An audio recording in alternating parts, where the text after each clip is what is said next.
Welcome to Discover Cape. Discover Cape is a 30-minute program that will introduce you to fascinating people, take you to interesting places, and enlighten you on events that are happening in our area. This month, we'll meet some fascinating people and tour some interesting places. Coming up on this edition of Discover Cape, we'll take a ride on the Grandpa Woo. Next is an extreme makeover of the Cape Girardeau kind. From opera to China, the Faulkner Center has touched the world. We look back at the SEMO District Fair and take a ride to Bollinger Mill. So join us on our journey as we discover Cape. On the football field, you've got to stay focused and not get distracted. The same is true on the road. So before your wireless phone becomes a distraction, take a time out for safety. In bad weather or traffic, call later. Dial sensibly and use a hands-free device. You know, your wireless phone can be your best safety tool to call for help, stop a crime. However you use it, remember, with wireless, safety is your call.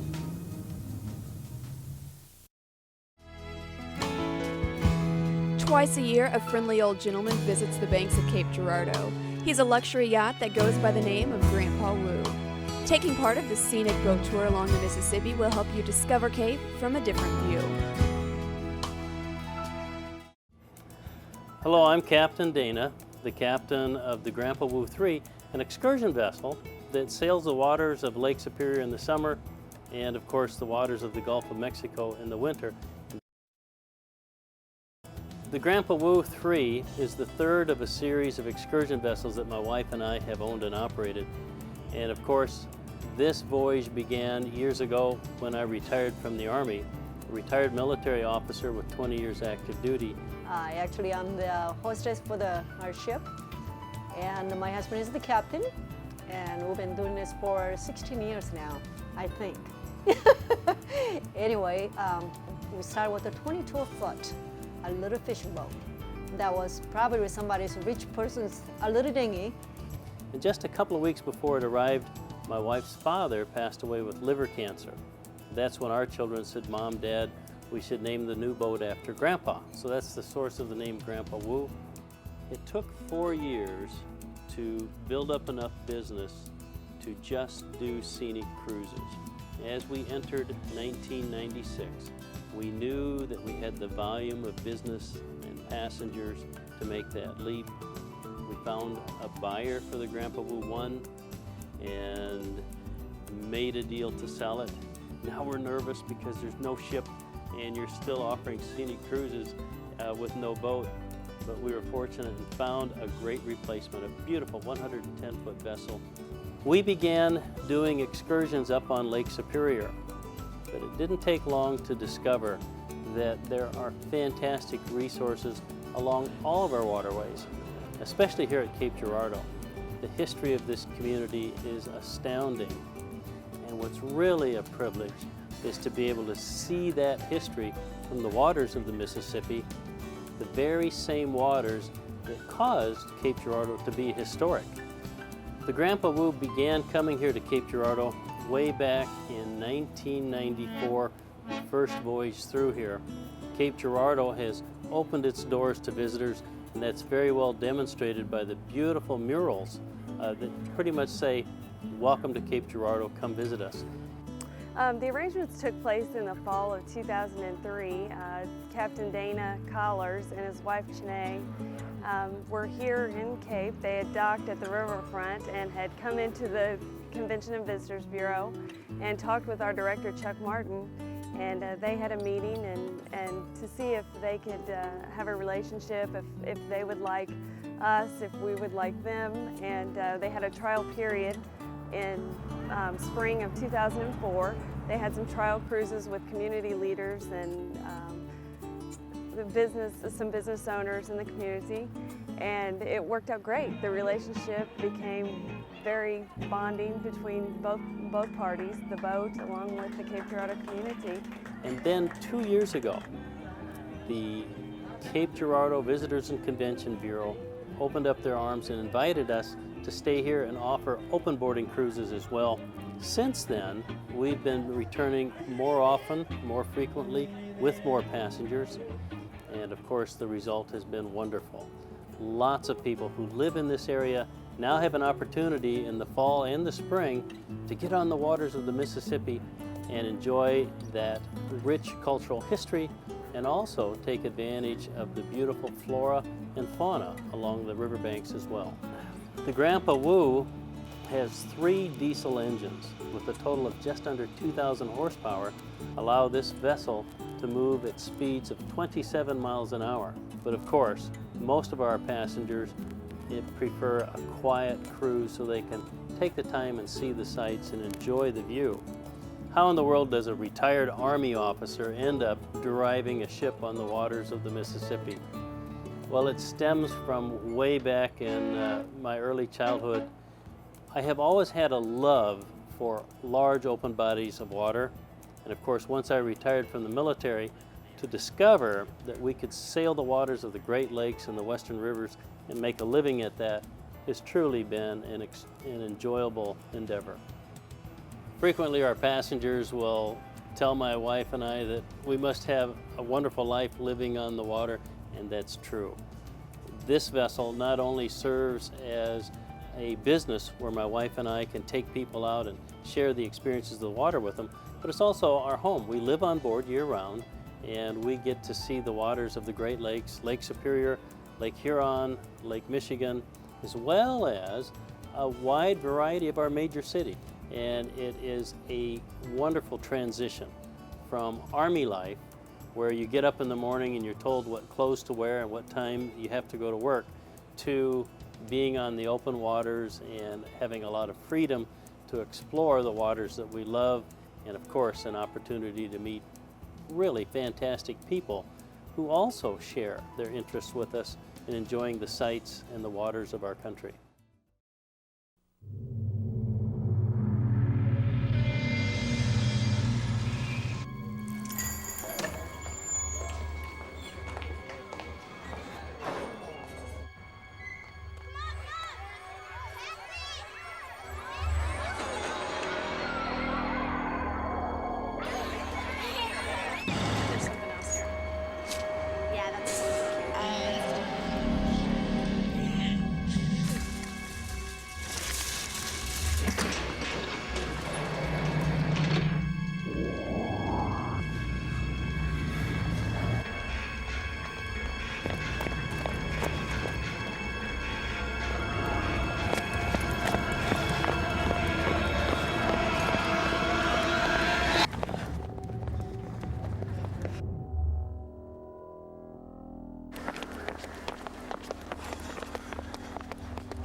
When professional and student interior designers collaborate to create a unique look, it's an extreme makeover of a Cape Girardeau kind. The former home of Wendy and Gary Rust was the setting for the Southeast Missouri Hospital Auxiliary fundraiser, along with the University Foundation. And the outcome speaks for itself.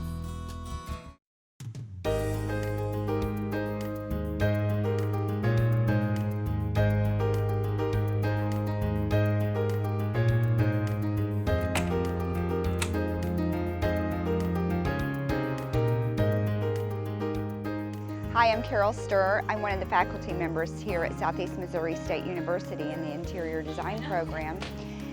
And my Residential Design 2 class is involved in one of the upstairs bedroom 201. We started the first week of school, so we've been crunched time-wise. The students are having a difficult time, I would say, getting the project completed on time because we had so many deadlines. But it's finally a reality, and we're all excited, and we've all learned a great deal along the way, and it's been a great experience.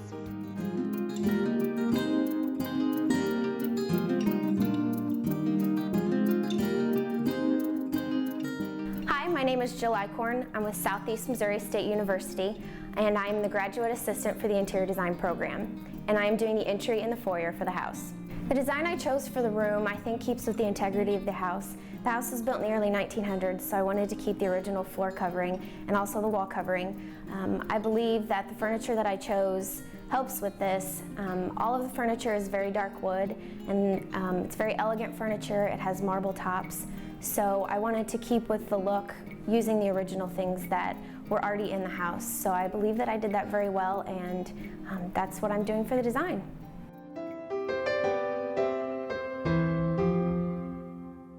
I'm Leah and this is Kim, and we wanted to do a mural that would reflect the age and style of the house.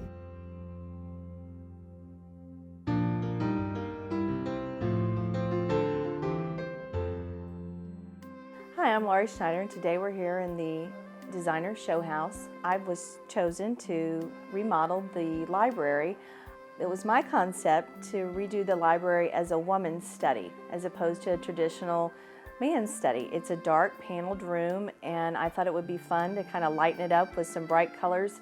I chose a palette of hot pink, orange, and some lime green. We have a great pair of tapestry covered chairs with a lime green outback. But we chose also to add some traditional elements to the room. When first approached about the idea for the room, I thought it would be fun to come up with an imaginary client. So conceptually, I conceived for this room the client to be a young, successful novelist who had inherited the room from her grandfather. I chose the name Lucy Stewart for my character, and I have an oil painting of her actually hanging above the mantle in the room. It's been a fun way to kind of inspire me for the room, and we've had a lot of fun with it. Turn that or start on the green? My name is Dan Fritchie. I'm with the Design Parlor out of Perryville, Missouri. I've been in the kitchen and bath industry for almost 10 years now. I was able to start my own business a year and a half ago, and we call it the Design Parlor. We do kitchen and bath remodeling, any kind of specialty millwork, historical preservations, things like that. In this situation here, we're redoing the cabinetry with a painted finish, adding new countertops, hardware, plumbing fixtures, and all those products we have available through the store.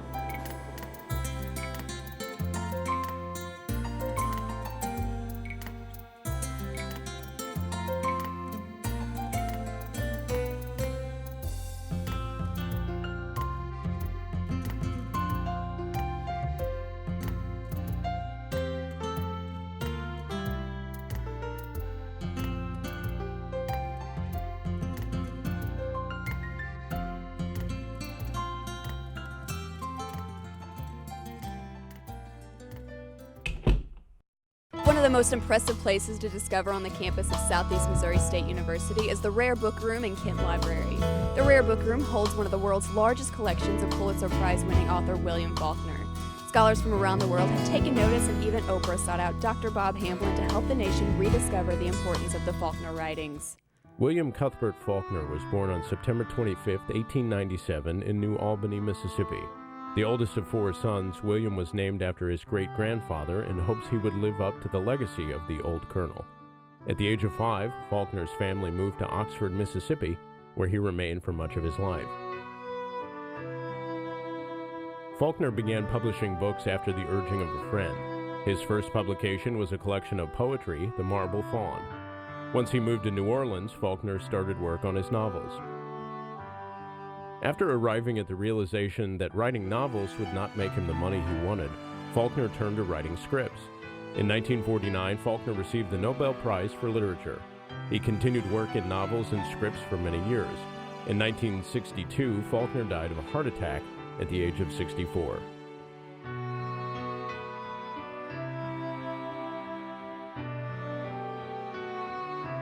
The impacts of Faulkner's works were never truly realized until his passing. Scholars throughout the world have extensively studied his works over the years. At Southeast Missouri State University, one of the largest collections of Faulkner's works, interviews, and photos are housed.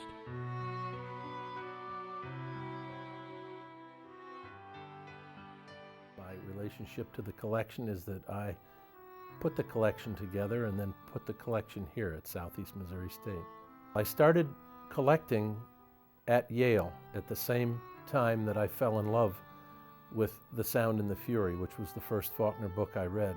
And in reading it, I felt very close to Quentin Compson, the young male character in that story. And I related so strongly to him that I wanted to collect Faulkner's work. The materials were here for a long time, uncommitted, if you will. They belonged to me.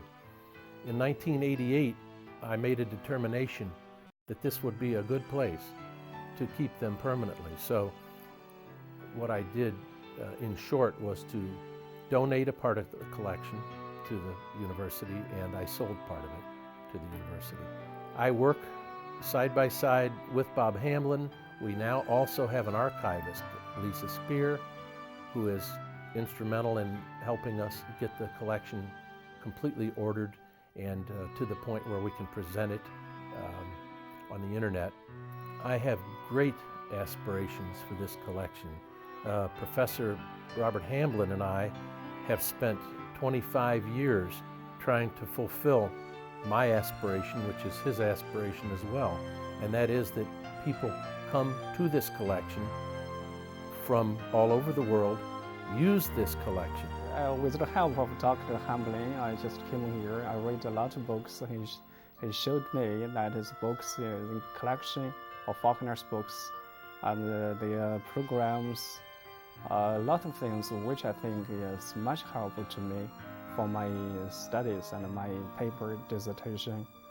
Yes, nowadays not only do some research work, I just finished an article on my book, as well as a program that supports Faulkner's techniques.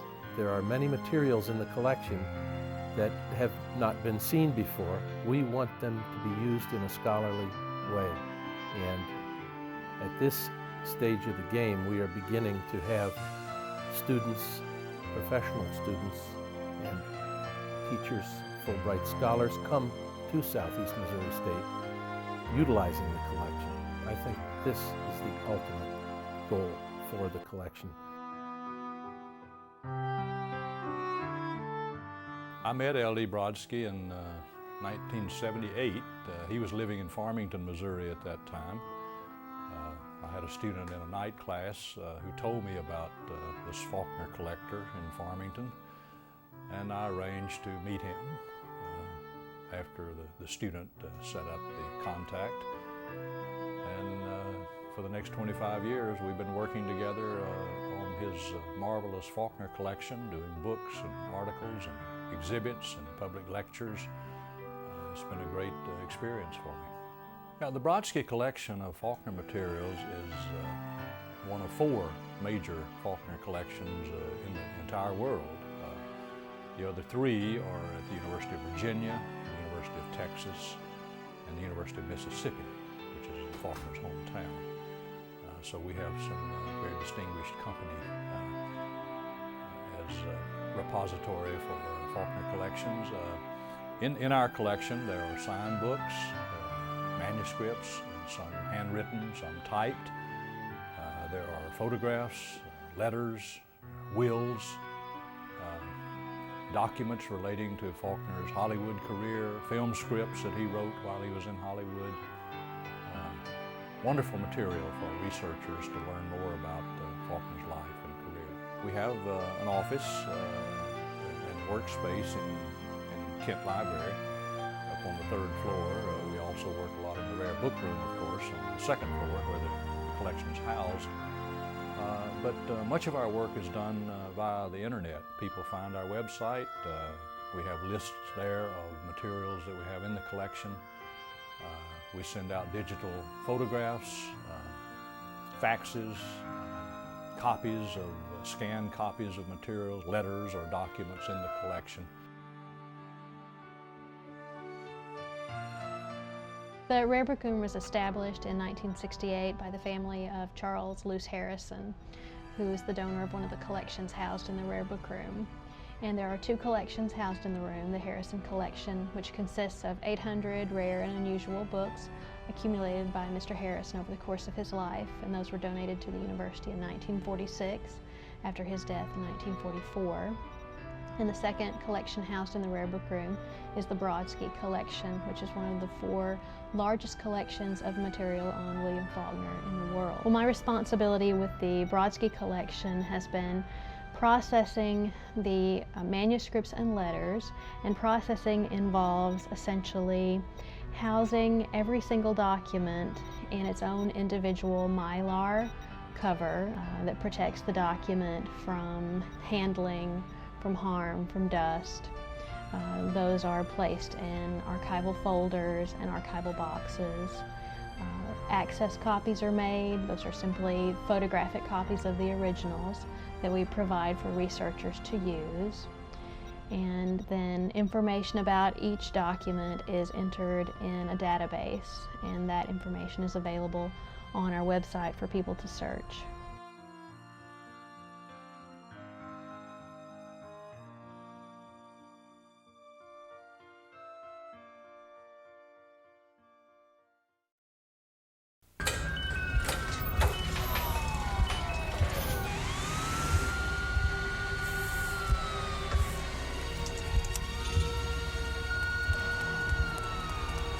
Come on, guys, we need some help with this guy. What do you got? Got a 28-year-old black male, got 3 gunshot wounds to the chin. One upper chest, one lower chest, one center. Bleeding a lot, we're getting a lot of blood out of the mouth. Sir, try not to move. Still. You got it, it's okay.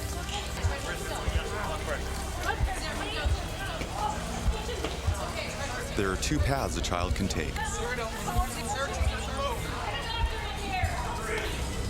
For over 25 years, we've been helping children choose the right one.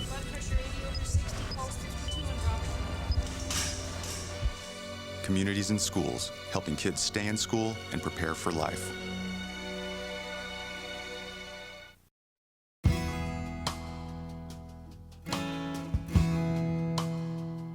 Celebrating its 150-year anniversary, the SEMO District Fair provided food, rides, and animal entertainment to the community. Though many exciting aspects of the fair took place, discovering what it's like talking to the animals is what's explained right now.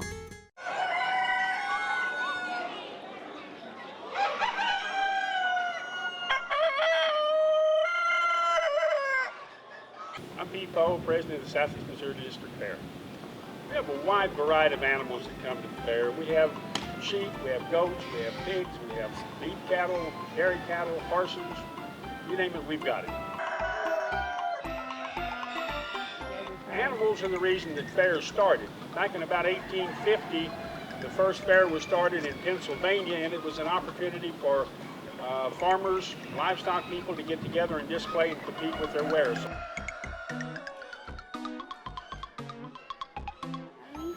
The animals and livestock exhibits are a very important part of our fair.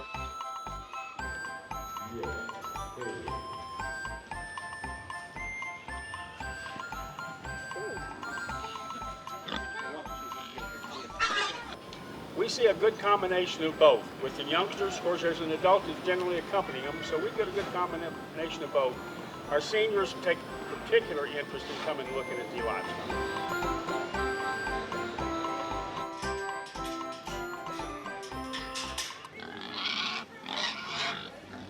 She's in the gated classes, and this is her first summer to ever show, so this is all new to her and me.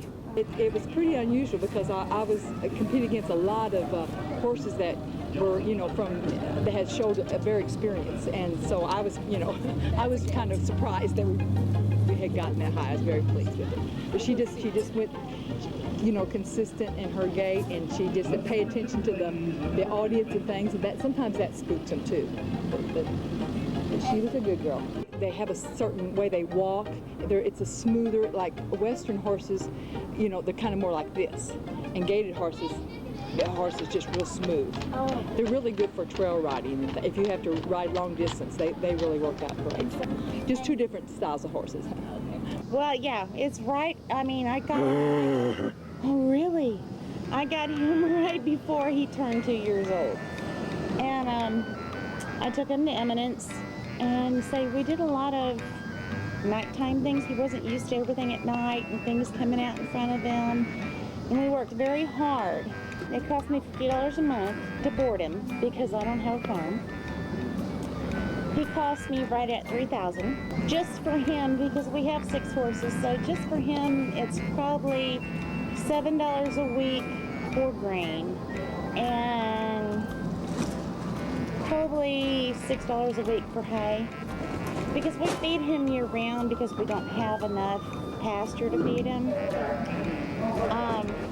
His shots run about $125 at the beginning of the year, and that's for his Coggins and all the tests that he really doesn't like.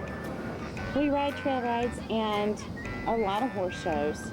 He's just a big baby. You can do anything with him. You can lay underneath him. You can roll underneath him. He doesn't care, do ya? He's kind of special. I don't care.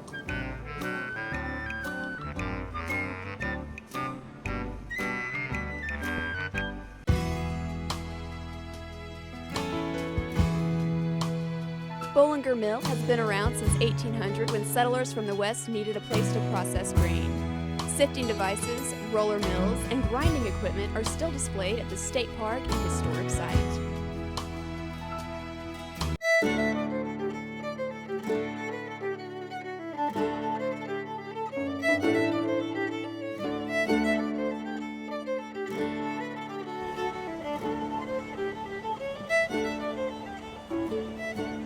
My name is Jack Smoot, and my title here is Historic Site Administrator. I work for the Missouri Department of Natural Resources, and this is one of 83 state parks and historic sites that's operated by the Division of Parks.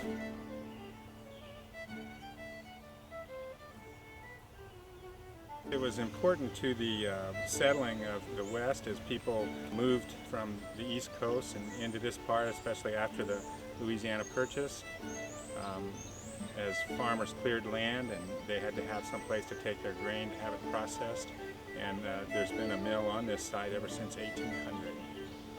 Most grist mills that you see are built rather tall, and that's to take advantage of gravity to allow the grain to flow from one step to the next. And in this particular mill, the fourth floor had equipment that was used for cleaning the grain to prepare it to be ground. When the grain was brought to the mill by farmers, a lot of times it had dust and dirt and debris mixed in with it, and all of that had to be removed before they used it for grinding.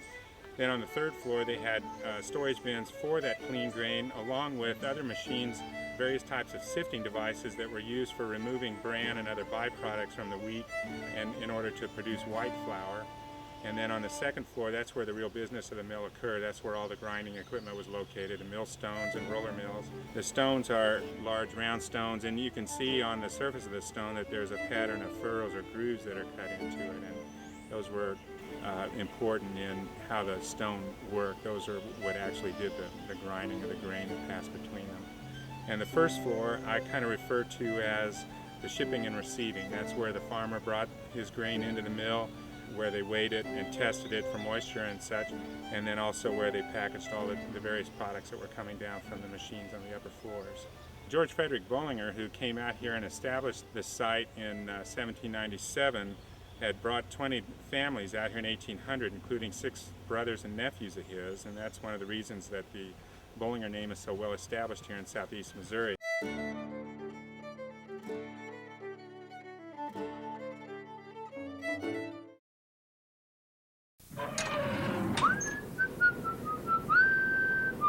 This is firstgov.gov, where we're obsessed with getting you government information. Brand new student loan applications on the site, baby. This calls for a celebration. Here's your uncle. So in the end, it was either take the astronaut gig or come work here. What can I say? Duty called. Dude, that's my cop. Oh, sorry. Yeah. No, I'm pretty sure that's Sam's cop. Oh, sorry. Yeah. No. Sam's. No. Just log on or email us and get what you need. C, change of address form. That's how it's done. D, driver's license renewal. E, emailing Social Security information. Yeah. Okay. Yeah. Nice, we'll allow it. All right, F. What are those? Government surplus cars for auction. You posted those online last time. No, you did. I'm posting them online this time. For all your government information, firstgov.gov. Thanks for taking this journey with us. Next month, we'll look at the Stars and Stripes Museum and talk with some veterans who tell us that the newspaper was their lifeline to home. We'll tour the new conservation campus and marvel in the murals of Cape Girardeau. We'll also tell you about the events and activities that are happening in our area. Each month, we will take this journey where there are many places to go, there are many interesting people to meet, and so many new things to discover. Join us again as we discover Cape.